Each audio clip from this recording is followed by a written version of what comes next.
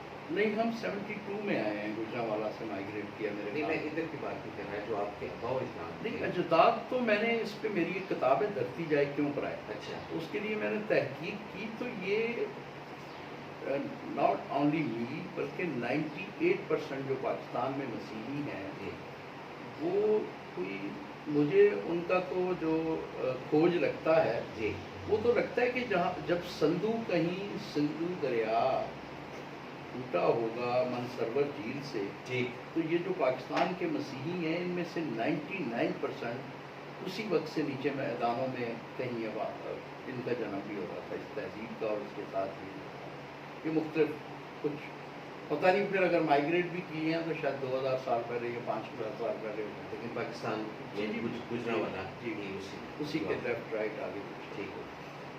اعظم مراج صاحب کھانے میں کیا پسند ہے؟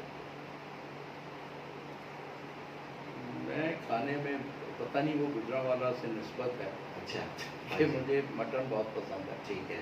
ڈاکٹروں کے منع کرنے کے باوجود بھی ٹھیک ہے. اور اس کے علاوہ کوئی چیز ایسی جو بہت شوق سے کھاتے ہیں؟ باقی مطلب خشک خوراک ہیں تو جو بھی چیز جس وقت اچھی لگتی ہے ان کو کفران نعمت نہیں کرتے. نہیں کفران نہیں. اعظم مراج صاحب یہ بتائیں کہ جو چیزیں آپ نے اپنے پیرنٹس سے سیکھی کیا وہ چیزیں بچوں کے اوپر بھی اپلائی کرتے ہیں یا نہیں، یا ان کا کلچر الگ تھا آپ نے اپنا نظام بنایا یا انہی کے نظام کو فالو کر رہے ہیں؟ نہیں، میرا خیال ہے یہ جو آپ کلچر کی بات کر رہے ہیں نا اور جو لفظ جنریشن گیپ ہے وہ جی. سمجھ میں آتا ہے. ہم نے ہماری آپ کی نسل نے جی. جس انوائرمنٹ میں ہم ہوئی یا جو چیزیں ہم نے دیکھی، اب انہوں نے وہ دیکھی، انہوں نے وہ تجربات نہیں کی. ہم سے سن کے وہ یہی سمجھتے ہیں کہ یہ کوئی قنوتی واقع ہیں، یہ کس طرح پاسبل ہے. جی. کبھی کبھی حیران ہوتے ہیں کہ یہ پاسبل ہے جی کہ اس لیول سے بندہ اس طرح بھی کر سکتے. جی لیکن وہ نہیں، وہ بالکل فرق چیز ہے. شاید کوئی انہیریٹ انہوں نے کچھ کر دیا ہو، جین میں چلا گیا ہو. ویسے میرا نہیں خیال کہ نہیں. اچھا تھوڑا سا اور ذرا سچی سچی باتیں آپ سے پوچھ رہے ہیں. شادی آپ کی اپنی مرضی سے ہوئی ہے گھر والوں نے زبردستی کروائی؟ نہیں بالکل میری مرضی سے. آپ تیار کی جی جائیں؟ بالکل. الحمد للہ. کوئی ایسا فوبیا کچھ سفر سے کوئی ایروپلین سے کہ ہائٹ سے نیچے دیکھنا یا کچھ ایک دم گھبرا جانا ایسی کوئی چیز؟ نہیں. ایسا کچھ نہیں. فرصت جو ہے اس کو کس طرح اسپینڈ کرتے ہیں؟ پڑھنے سے بہت ریلیکس فیل کرتا ہوں اپنے پسند کی کتاب. اور کیا ایسی جو آپ کہہ رہے ہیں کہ اپنی پسند کی کتاب وہ کیا انتخاب ہے؟ تھوڑا سا ناظرین کے ساتھ شیئر مجھے کریں. آپ بیتی سب سے اچھی لگتی ہے. آپ بھی آپ بیتی کوئی بھی ہو، کوئی بھی لوگوں نے ظاہر نارملی وہی لوگ آپ بیتی لکھتے ہیں جنہوں نے بھرپور زندگی گزاری ہوتی ہے تو بہت کچھ سیکھنے کو ملتا ہے. ٹھیک ہو. اعظم مراج 1980 سے ٹل 2022 تک کیا سمجھا دنیا کو؟ تجربہ شیئر کریں. میرا خیال ہے نہیں سمجھ آتی. زندگی ختم ہونے والی ہے تو آپ کو لگتا ہے کہ مجھے شاید کچھ سمجھ آنے لگی تھی. جی سمجھ نہیں کچھ. مجھے میرا خیال ہے کہ زیادہ تر ایسا ہی ہوتا ہوگا. جب سمجھ آنے والی لگتی ہے تو سفر کا اختتام ہونے جاتا ہے. کمپلیٹ ہو جاتا ہے. لائف کے کچھ ایسے فیز جس میں کشت کاٹا ہو؟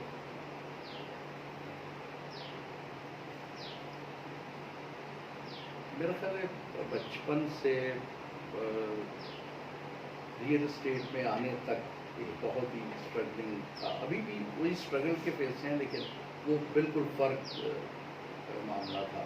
یعنی ٹینشن تھوڑی لگژری ہوگی جی لیکن ہاں، ٹینشن پر بالکل بالکل ٹائم و ٹائم پہ بنیادی ضروریات کے لیے آدمی اسٹرگل کرتا ہے اور پھر بنیادی ضروریات وقت کے ساتھ ساتھ کسی کے لیے وہ آسائشیں ہوتی ہیں، کسی کے لیے ضرورت بن جاتی ہیں، اور جب آسائشیں ضرورت بن جاتی ہیں تو پھر آپ اس تگ و دو میں لگے رہتے ہیں کہ یہ آسائشیں قائم ہیں۔ بک کیوں لکھنا شروع کی؟ میں نے بتایا آپ کو ریئل اسٹیٹ میں تو میں نے میری جو پہلی کتاب وہ تو آپ نے کر دی نا بات کہ سپورٹ ان کو کرنے کے لیے، لیکن بک کا وہ جو ایک اندر کیا ایسے میں وہی آپ کو جی، بتا رہا ہوں کہ جی، ایک میرا جو سب سے پہلی جو تحریر میری چھپی تھی وہ 98 میں چھپی تھی، ٹھیک ہے، اپریل 19 کلفٹن ٹائم ہمارے ایک دوست ہیں انہوں ٹھیک نے کے نکالا تھا، اور وہ پتہ نہیں سچ تھا، کینہ تھا یا حسد تھی۔ ایک ہمارے یہاں کانسیپٹ ہے، آپ تو بہت اس ٹرمنالوجی کے جانتے ہیں، کہ اٹھا لیا، اس جی۔ نام سے ایک مضمون تھا میرا، کیا نام تھا؟ اٹھا لیا، اوکے، جب کوئی ایڈوانس دے کے کسی سے پلاٹ لے لیتا ہے اس کو نفع پہ بیچ دیتا ہے، ٹھیک، اس میں بڑی عجیب و غریب سچویشنز آتی ہیں، ٹھیک، وہ پہلا مضمون تھا۔ وہ پھر مضامین چھپتے رہے، 2005 میں، جی، 98 سے 2005 میں جمع ہوتے رہے، جی۔ تو یہ خوشحالی تھوڑی آئی تو اپنے خرچے سے اس کو میں تو اسٹیٹ ایجنٹ ہو گیا کے نام سے کتاب پرنٹ کروائی۔ جی بالکل، وہ بڑی آپ پاپولر ہوئی ہے بک، جی، اب وہ کتاب اس کے بعد پھر وہ پاکستان میں ریئل اسٹیٹ کا کاروبار کے نام سے چھپی، جی، پھر ابھی کتاب آئی ہے ریئل اسٹیٹ مینجمنٹ نظری و عملی، جو کہ ایک باقاعدہ کورس ہے، جی، جو میں پاکستان انسٹیٹیوٹ آف مینجمنٹ میں پڑھا بھی رہا ہوں، جی، کورس۔ جی، اب پھر ایک کتاب اسٹیٹ ایجنٹ کا کتھارسس، ٹھیک ہے، اب ان چاروں کتابوں کا مجموعہ پاکستان ریئل اسٹیٹ مارکیٹ، ماضی، حال، مستقبل، ٹھیک ہو، تو یہ 5 کتابوں کا مجموعہ ہوگا۔ اگر کسی کو پاکستان کی ریئل اسٹیٹ مارکیٹ میں کچھ پرنٹڈ مواد چاہیے ہو تو اس کے علاوہ فی الحال کچھ اویلیبل نہیں۔ یہ بس یہ ہم نے کافی اس پہ تھوڑا سرچ کیا ہے کہ کوئی ایسی جو ریل اسٹیٹ سے ریلیٹڈ کوئی بک ہو تو وہ آپ تک اس کے آج کل میں پروف ریڈنگ کر رہا ہوں، یہ چاروں کتابوں کے مجموعے کو یہ چھپنے جا رہا ہے انشاءاللہ۔ اصل میرا صاحب کافی لوگ آپ کو کوئی گرو کہتا ہے، کوئی استاد کہتا ہے، یہ کیا بات ہے؟ تھوڑا بالکل بتائیں کیا کدھر سنگھ کی آپ کے پاس میں یہ آؤٹ آف دی وے آپ سے بات کر رہا ہوں، اسٹیٹ ایجنٹس کافی سارے ہیں، تو ذکر جب آپ کا ہوتا تھا نہیں یار ہمارے تو استادوں میں سے ہیں، ہمارے گرو میں سے، میں کہا کس وجہ سے استاد ہے، گرو ہے، کیا انہوں نے ٹھیک دی ہے؟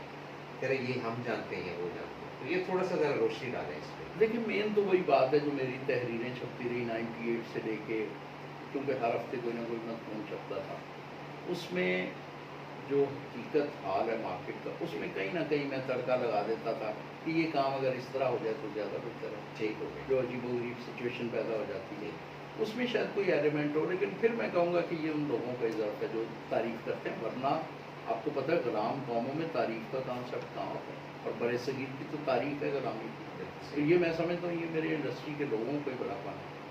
اور پھر اس کے بعد کچھ کورسز ڈفلیریا میں کوئی 8-10 کورسز کروائے، اب پاکستان انسٹیٹیوٹ آف مینجمنٹ میں 3 ڈپلومہ پروگرام، ایگزیکٹو پروگرام، تو وہ شاید اس وجہ سے لوگ کرتے ہیں، یہ ان کی محبت۔ آپ کی بک آنے کے بعد آپ اس انڈسٹری کو کس نظریے سے دیکھتے ہیں کہ اس میں کتنا ان کو فائدہ ہوا؟ آپ کو تو چھوڑ دیں، آپ نے تو ایک چیریٹی کر دی، ایک ہیلپ کر دی، اجر من جانب اللہ، لیکن آپ کی اپنی کیا آبزرویشن؟ دیکھیں میں سمجھتا ہوں کہ ابھی بھی ہم اسی فیز سے گزر رہے ہیں، لیکن یہ ہوا ہے کہ اب بڑے بڑے گروپ ریئل اسٹیٹ میں تعلیم کی اہمیت پہ بات کر رہے ہیں اور اس پہ انویسٹمنٹ کی سوچ رہے ہیں، اور یہ وہی بیج ہے جو 25 سال پہلے میں نے اپنے ساتھیوں کے ساتھ، تو یہ اس کا سب سے بڑا فائدہ تھا، پھل کا ٹائم جی، اور اب بہت سارے لوگ آ گئے ہیں، اور انشاءاللہ میں تو سمجھتا ہوں کہ وہ پھل جو بھی کھائے گا، لیکن مقصد تو میرا بھی یہی تھا نا، اس طرف توجہ دلانے کا۔ اور ایک اور افضل صاحب سر، جو چیز میں آپ کو کہنا چاہتا ہوں کہ please۔ اکثر لوگ کہتے ہیں کہ تم نے یہ اتنی ساری سرمایہ کاری اس پہ وقت کی اور جی، اس پہ کری، لیکن میں آپ کو ایک چیز بتاؤں جی، کہ میں اس انڈسٹری کا بہت بڑا مخلوق ہوں، وہ میں آپ کو خشونت سنگھ کی آپ بیتی اگر پڑھنے کا آپ کو اتفاق ہو، جی، انہوں نے ایک بھرپور زندگی گزاری، انتہائی امیر آدمی کے بیٹے تھے، جی، ساری عمر انہوں نے کچھ نہیں کیا، پڑھا اور لکھا، وہ بہت بڑا نام ہے ادب کا، خشونت سنگھ جی خشونت سنگھ۔ جی جی میں نے پڑھا ہوا تھا ان کی آپ بیتی میں آخر میں وہ کہتے ہیں کہ میں اپنے باپ کا بڑا شکر گزار ہوں جس کی دولت کے بلبوتے پہ میں نے یہ ساری عمر پڑھنے لکھنے کی اجازت۔ جی اب میں آپ کو بتاؤں کہ وہ بندہ بھی جو بہت رئیس تھا اس کے بارے میں، وہ سکھوں کی تاریخ لکھتا ہے جی اور اس کو امریکن کوئی فاؤنڈیشن اسپانسر کرتی ہے پیسے دیتی ہے۔ جی میں اس ریئل اسٹیٹ انڈسٹری کا اتنا مقروض ہوں، نہ تو میرا ادب میں وہ مقام، جی لیکن میں نے یہ جو 15 کتب لکھی مسیحیوں کی تاریخ آئیڈینٹی کے لیے، اور میں نے یہ جو شوگر اپنا شوق پورا کیا، میں نے اس انڈسٹری کی بدولت کیا۔ جی کہاں اتنا بڑا رئیس آدمی جی جو پھر بھی اپنے باپ کا محتاج تھا، اور میری اس انڈسٹری نے، اس لیے میں جو بھی کرتا ہوں تو میرے بیک آف دا مائنڈ اس نے مجھے بہت کچھ دیا۔ ٹھیک میرا اتنی یہ بھرپور مجھے ایک پوری فکری تحریک کے لیے مواد میں 1% اس کی کہیں سے فنڈنگ نہیں ہوتی، جی نہ وہ کوئی این جی او، نہ کوئی سیاسی ایجنڈا ہے، جی نہ اس کا کوئی ایسا کوئی ایجنڈا ہے مذہبی۔ تو یہ شوق صرف اس انڈسٹری کی بدولت میرا پورا ہو، اس لیے میں اس کے لیے جو بھی کروں گا۔ ناظرین، اعظم معراج صاحب کے ساتھ آپ نے گفتگو سنی اور آپ نے اخذ کیا ہوگا کہ اسٹرگل بھی کی، اور مزید بھی یہ نہیں کہ وہ ریٹائر ہو گئے ہیں، اور بھی کچھ نئی نئی چیزیں جو ہے وہ کر رہے ہیں۔ انشاءاللہ زندگی رہی کوئی اور بھی سیشن ان کے ساتھ کریں گے۔ اب ہم ان کے ساتھ اجازت چاہیں گے۔ سر جی السلام علیکم، بہت شکریہ آپ کا، آپ نے قیمتی وقت دیا sir, thank you very much sir.